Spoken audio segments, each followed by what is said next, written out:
So ayun, napakadali lang naman pala. Kanina wala talaga yan siya. Try natin siyang i-on ha. Yun. At okay na siya. Okay, so meron tayo ditong laptop repair. So ang issue daw nito, no charging at na-drain. So tignan natin kung ano yung kanyang problema. So una natin gagawin, yan o, pinadala niya yung kanyang mga gamit. So yan, kunin natin siya. Acer. Ayaw na din mag-power kasi na-drain daw. So tignan natin kung meron ba dito yung kanyang charger. Ito lang yung kailangan natin. Daming gamit ni ma'am.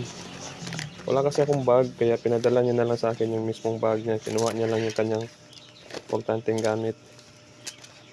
So una nating i-trace is yung charger. Baka kasi yun lang ang nagka-problema. Tabi natin ito. Kailangan natin ng tester. So sa tester, dito tayo sa DC. Yung may minus at dot. AC kasi ito, pang kuryente na to. So since 19 volts yung mga charger ng laptop, dito tayo magsiset sa 20. Yan.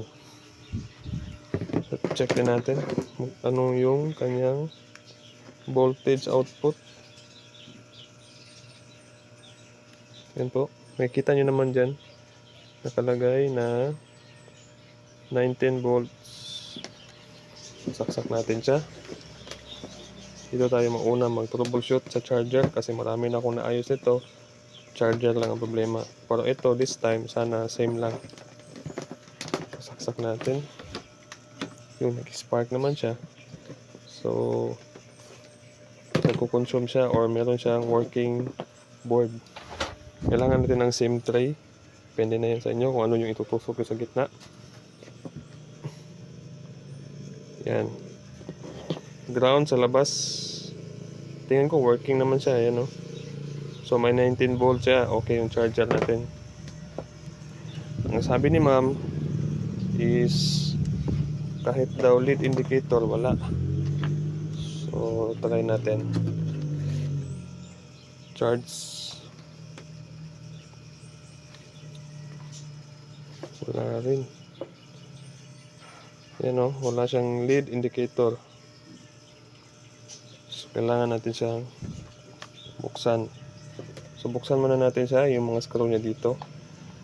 Okay. So remove muna natin yung charger. So gagamit tayo ng screwdriver. So pause ko lang muna para di mataas yung ating video. So ganun lang kadali. So legit tutorial to yan guys ha. Legit to. So nag-troubleshoot lang ako kanina kasi akala ko may shortage siya. Wala naman siyang shortage sa battery, sa connector, sa charging. Okay naman lahat. Kaya napakamot ako kaya ito yung hindi ko na-try. Yung mag-reset ng 5 seconds. Pero kung mag-reset kayo, make sure na andyan yung battery nyo at naka-charge. Lalo na drain siya. So ganun lang yung gagawin niyo. Kung sakali na meron siyang cover, may access naman yan siya dito. Sorry, nahulog yung mga screws. Yan o, meron siyang access. Ayan. Tusukin nyo lang siya ng SIM card tray. Almost mga 5 seconds.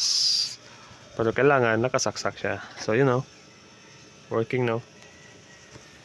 Pakita ko sa inyo Dandahanin lang natin kasi meron siyang wire. Ayan. Goods and good. And sana may natutunan ulit kayo dito sa video tutorial natin. Ricky Neutron sa YouTube. From Turil, Davao City. Ricky Neutron din po sa Google Map. Facebook ko po is Alcibar space Ricky space dalawang I sa huli. And maraming salamat sa panonood. Please to subscribe para updated kayo sa mga next video na i-upload natin.